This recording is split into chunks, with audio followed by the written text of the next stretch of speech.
Hello everyone, આજે ફરીથી હું એક મારી નવી રેસીપી લઈને તમારી સાથે આવી ગઈ છું. તો આજે આપણે બનાવીશું વરસાદમાં ખાવાની મજા આવી જાય એવો ક્રિસ્પી ટેસ્ટી મકાઈ પાલકનો નવો નાસ્તો.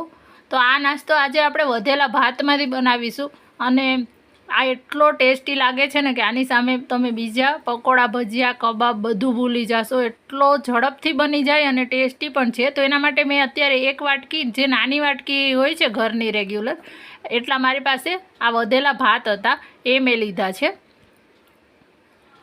અને ભાતને આ રીતે થોડા મેશ કરી નાખવાના છે. ત્યાર પછી આની અંદર આપણે વેજીટેબલ્સમાં અત્યારે મેં એક ડુંગળી, એક ટુકડો આદુનો, એક લીલું મરચું, પાલક લીધી છે થોડી અને મકાઈ લીધી છે બાફેલી. તમે આની અંદર કેપ્સિકમ, ગાજર, બીજા વેજીટેબલ્સ તમારી પાસે હોય તો એ પણ તમે લઈ શકો છો. અત્યારે મારી પાસે નહોતા એટલા માટે મેં આટલા જ લીધા છે. આ બાને વેજીટેબલ્સ પણ ખવાઈ જશે અને આ નાસ્તો આપણે તળિયા વગર બનાવવાના છે.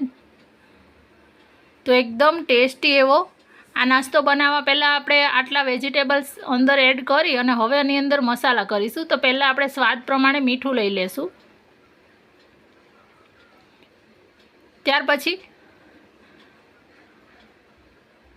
આપણે અડધી નાની ચમચી જેટલો મરી પાવડર લઈએ છીએ.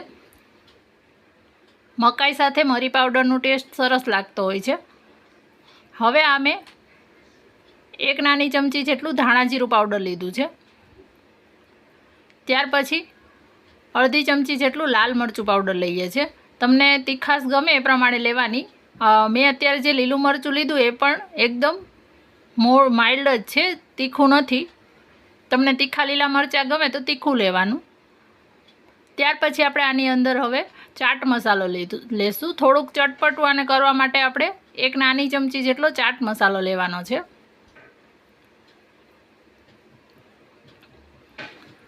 હવે આપણે બાઇન્ડિંગ માટે આની અંદર ચણાનો લોટ લેવાનો છે.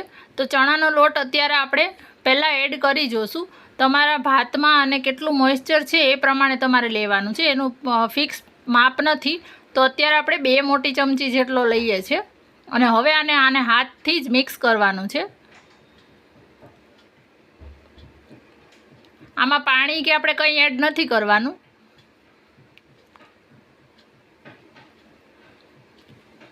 ફરીથી આની અંદર જરૂર લાગશે એટલે આપણે ફરીથી થોડો ચણાનો લોટ, અત્યારે તમે જોઈ શકો છો કે પ્રોપર હજી બાઇન્ડિંગ નથી આવતું એટલા માટે આપણે આની અંદર થોડોક ચણાનો લોટ હજી એડ કરીશું. ચણાનો લોટ છે એ તમે વધારે ઓછો કરી શકો છો કે જે પ્રમાણે તમારે અંદર જરૂરિયાત હોય એ પ્રમાણે. પહેલેથી જ વધારે નહીં એડ કરી દેવાનો, નહીંતર લોટ જ વધારે લાગશે ખાવામાં. એટલે આપણે બાઇન્ડિંગ પૂરતો જ એડ કરવાનો છે. આ રીતે આપણે અડધા કપ જેટલો ચણાનો લોટ લીધો છે ટોટલ. અને હવે તેલવાળો હાથ કરી લીધો છે અને તેલવાળા હાથ કરી અને આમાંથી મિશ્રણ લઈ અને નાની નાની જે ટીક્કી આવે છે એવી આપણે ટીક્કી બનાવવાની છે. આને શેપ ને સાઇઝ તમે તમારી રીતે નાની મોટી કરી શકો છો. અત્યારે આપણે નાની સ્ટાર્ટરની જેમ સર્વ કરી શકાય એવી નાની ટીક્કી જ સર્વ કરીએ છીએ. બધી આપણી ટીક્કી છે એ બનીને તૈયાર થઈ ગઈ છે. તો હવે આપણે એને સેલો ફ્રાય કરી લેશું. તો મેં એક ફ્રાય પેનની અંદર 2 ચમચા જેટલું તેલ લીધું છે અને એની અંદર આ રીતે બધી જ ટીક્કીને આપણે મૂકી દેવાની છે. તો પ્રોપર તેલ ગરમ થાય ત્યાર પછી અંદર આપણે મૂકવાની છે. અને નોનસ્ટિક પેન લેવાનું, નહીંતર નીચે થોડી ચોંટશે. તમે નોનસ્ટિક તવા પર પણ આને કરી શકો છો. હવે આને આપણે પલટાવી લેવાનું છે. તો પલટાવતી વખતે ધ્યાન રાખવાનું કે તેલના છાંટા ના ઉડે. અને એકદમ સરસ તમે જોઈ શકો છો કે એકદમ ઉપરનું એનું લેયર છે એ પલટાવી તો ક્રિસ્પી છે.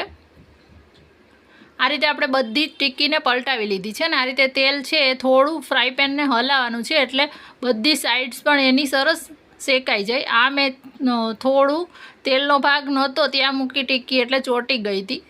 તો તેલ એકદમ હોય ગરમ થયેલું અને આખામાં તેલ હોય એટલામાં જ મૂકવાની ટીક્કી, બધી ત્યાં જ મૂકવાની. તો બધી જ આપણી આ ટીક્કી છે એ સેલો ફ્રાય થઈને તૈયાર થઈ ગઈ છે. અને આમાં જરાય તેલવાળી નથી લાગતી, એકદમ સરસ આ ક્રિસ્પી એવી આપણી મકાઈ પાલકની ટિક્કી જે વધેલા ભાતમાંથી આપણે તૈયાર કરી છે. આને તમે બાળકોને નાસ્તામાં પણ આપી શકો છો. અત્યારે વરસાદમાં તો ખાવાની મજા પડી જાય છે. રેસીપી ગમે તો શેર પણ કરજો, એક લાઇક કરી દેજો અને ચેનલને પણ સબસ્ક્રાઈબ કરી દેજો. Thank you.